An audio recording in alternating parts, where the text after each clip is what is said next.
What's up, everyone? Nick from Comic Culture here. It is time for Nick at Night, my weekly non-spoiler comic book review show. I got most of my books read this week. I'm going to tell you what I thought about them coming up next. Stick around.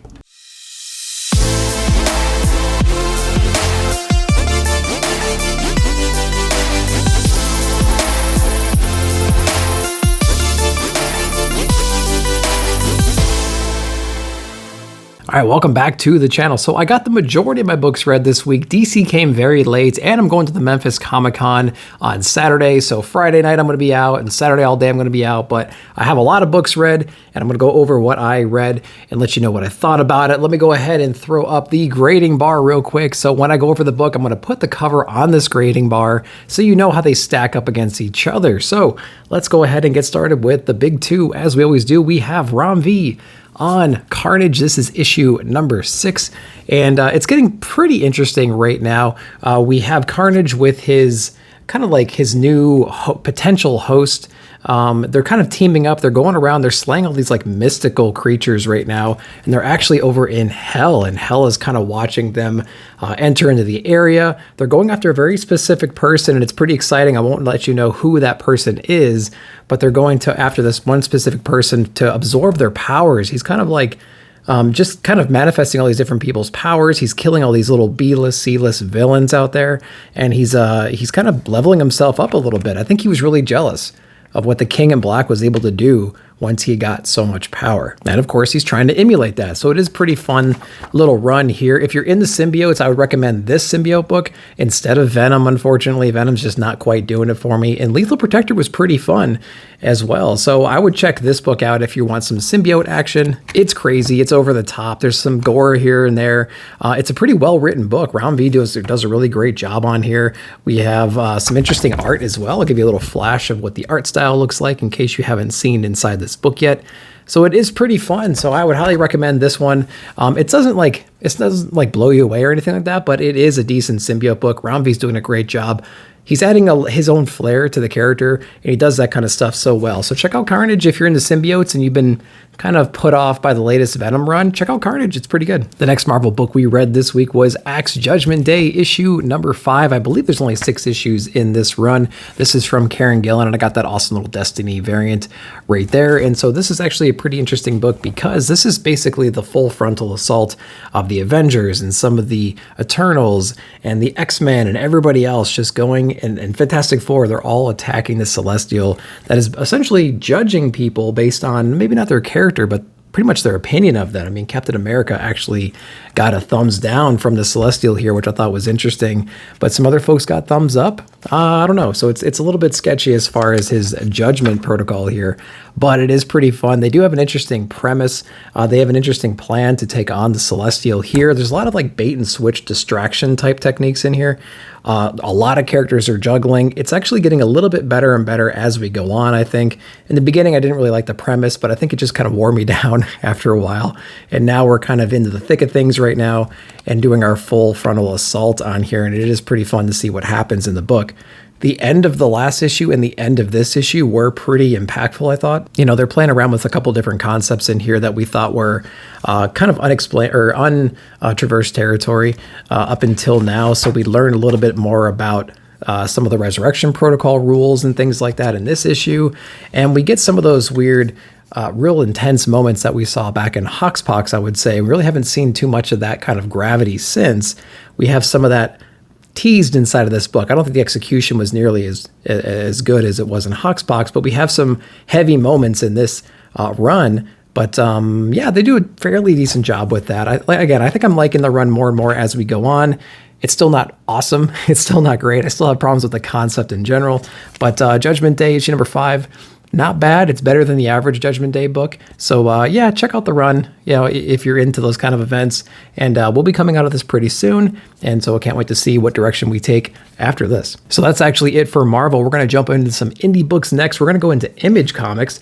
This is actually a Substack book. I actually got to watch the evolution of this, the creation of this through Donny Cates' Substack with Ryan Stegman. We have Vanish issue number 1. So I'm excited to see this one finally come to print. We got a lot of early behind the scenes conversation about the character, about the story, about the drawing and everything, about the art style. And we got teased a lot of the different panels that you see in here as it was being developed. So that was a pretty cool thing in the early days of Substack. Since then, I kind of fell off of that a little bit. I don't really pay too much of attention to it, but I do remember some of these panels and some of the covers that we see. So that's pretty interesting. I did like that. But you get Ryan Stegman's art in here. You get Donny Cates's crazy storytelling. And there's actually a lot of depth inside of this book. I don't remember hearing a lot of that in the creative process about exactly the details of this. I knew it was kind of like mystical, superhero related kind of a situation. And it really does deliver from that perspective. There's actually a deep story that they tell in here. And they do a good job of bringing you up to speed very, very quickly in the book.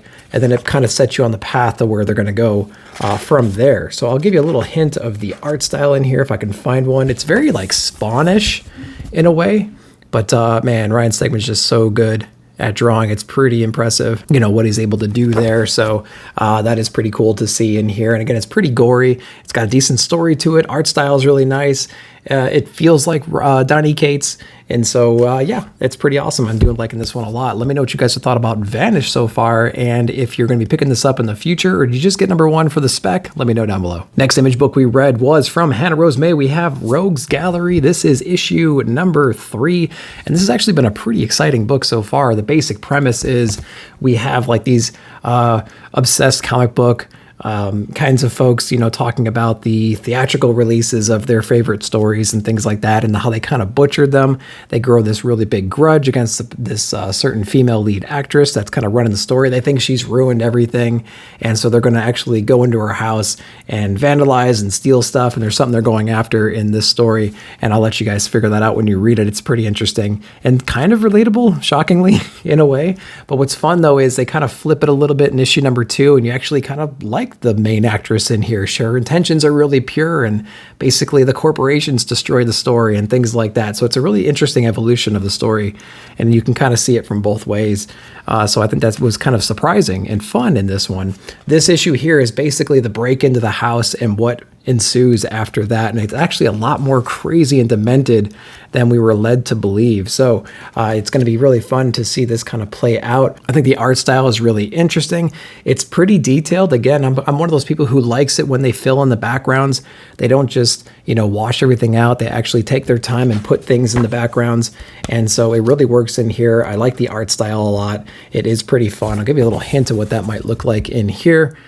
So yeah, I would highly recommend this book as well. We're 3 issues in, and I'm really enjoying what I'm reading so far. It's a fun, intriguing, interesting story, lots of twists and turns, and every issue I seem to learn something. I like it more and more, so check out Rogues Gallery. It's a really good read. Next image book we read this week was Ice Cream Man, issue number 32, W. Maxwell Prince.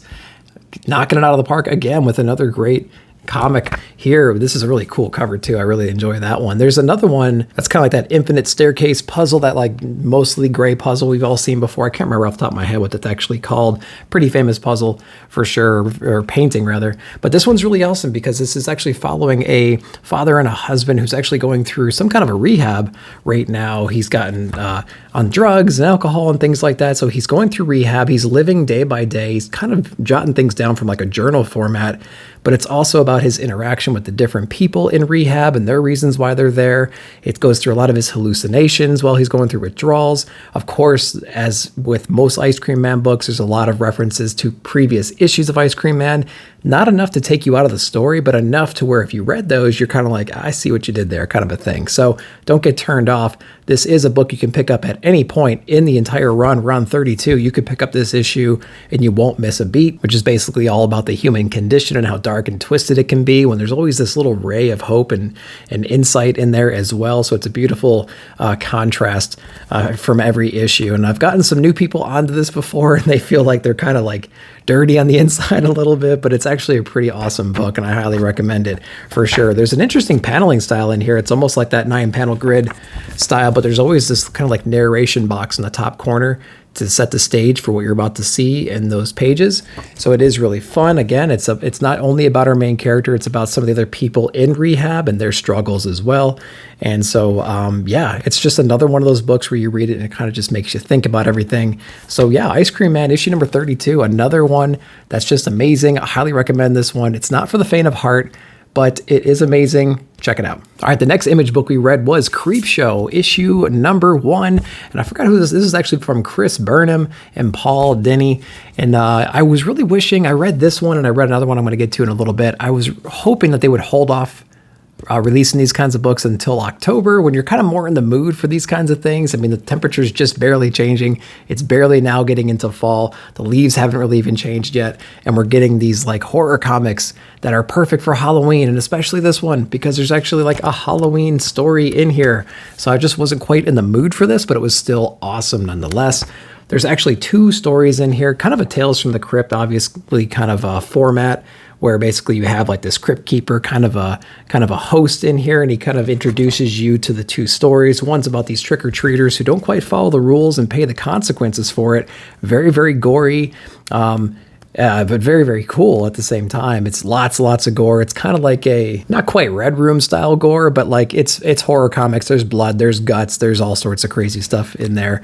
And the second story is kind of about this dysfunctional family, this divorced parents, this young girl's having a birthday party, and everything kind of goes to hell. They hire this weird, monster kind of dressed up as they thought, and that monster kind of takes over the party and starts attacking everybody. So again, another really cool story. Both stories are really fun, but again, I just wish they would have held off for this until October, until we're kind of into that mood to read these kind of comics. But again, the 2 stories were great. They were fun, and I don't regret getting this one at all and reading it at this point. But maybe if you have it and you want to wait, it would be perfect, especially Creepshow number 1, considering the first story is about Halloween and trick-or-treating.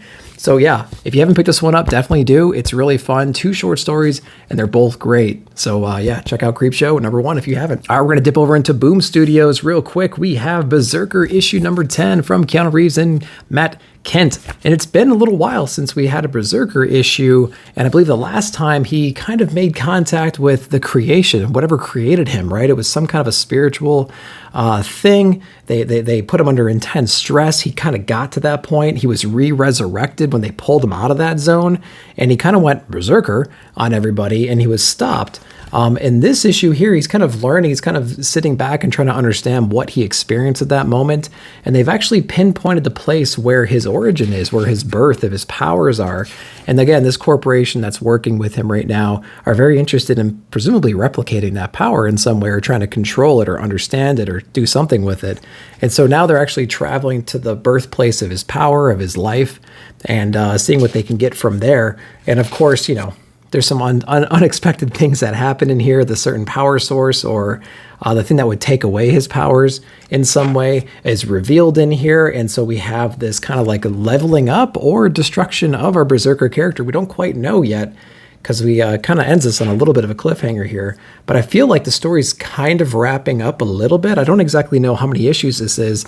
It might be 12, but if you know how many issues Berserker is, let me know down below.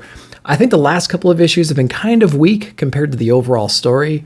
The first, 4, 6, 8 issues are really good, I think. I think it was more substance than I thought it was going to have. And then the last few issues have kind of tapered down a little bit. Maybe it's like the third act syndrome going on. I'm not entirely sure, but let me know what you're thinking of Berserker. And if you've held on and you're still enjoying the run, let me know down below. All right, this next book from Boom Studios is kind of like Creepshow number 1. We have R.L. Stein's Stuff of Nightmares. And this is actually entitled The Monster Makers. And the Monster Makers are actually on the cover. I'm really into R.L. Stein. I have a lot of Goosebumps books I'm collecting right now, so I had to pick this one up, and I don't regret it at all. So again, like Creepshow number 1, this is very horror-based. Obviously, we have the Monster Makers on the cover. It says BYOB, bring your own brains on the cover. I do like that. I remember when I was a kid reading Goosebumps and Fear Street and things like that. The covers were always really fun, and I think this variant here really captures the essence of what those covers used to be like when I was a kid. So I went ahead and got this one. There was another one too, of like this monster kind of crawling up out of this like hatch in the floor that had a lot of the same vibes. But I like the trade dress. I just like the words and everything on here. It reminds me of an actual book. So yeah, what is this one about? Basically, we have this couple right now. They're kind of in love. They're on the beach. They're hanging out, and they actually come across this somewhat secluded little building that doesn't have any windows or doors or anything, but they hear this weird noise coming from it. They go in to investigate, and they kind of run into some people who seem pretty harmless until they realize they're actually monster makers, and it kind of all hell breaks loose from there. They're not like the twisted evil scientists. Some of them are, but some of them are rather normal, and they have good intentions and things like that. But all hell breaks loose in here, and it gets really gory really fast, and it is a lot of fun. So it's kind of one of those books where it's like, don't get too attached to anybody. And so yeah, that was that. I wonder if this is going to be an ongoing thing. I need to pull up the Monster Makers or R.L. Stein and see if this is the same story continued.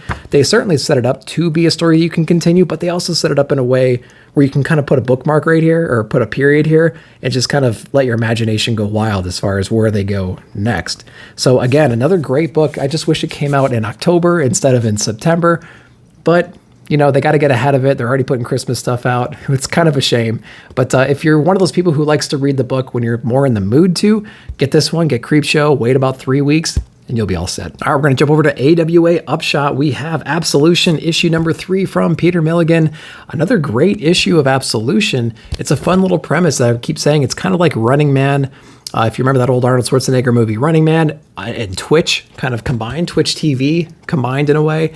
We're live streaming these assassinations. They have these Suicide Squad type bombing apparatuses inside of them, where if they don't make Absolution, they don't get enough points. They actually detonate and kill the person. And so it's a pretty interesting thing. And so basically they have to gain points, gain Absolution by creatively killing people or going about their assassination attempts in a certain way to kind of like get the crowd pumped.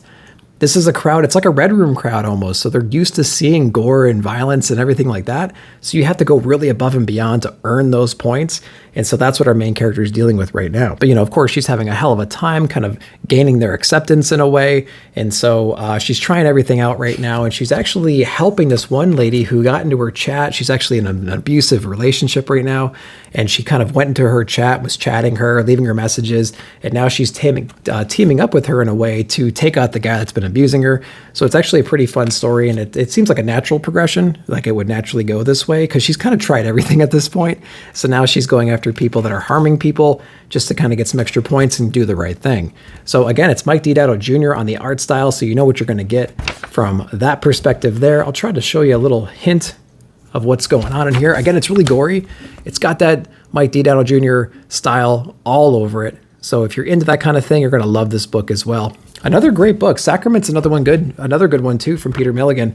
I'm kind of hit or miss on Peter Milligan, and this is actually one of 2 books I'm reading right now that I'm enjoying from him. So kudos to that team. AWA is a great publisher. Check them out. And Absolution's not a bad read so far. Highly recommend it. All right, and the last book we read this week was from Jeff Darrow and Dave Stewart. We have Shaolin Cowboy, Cruel to Be Kin. This is issue number 5.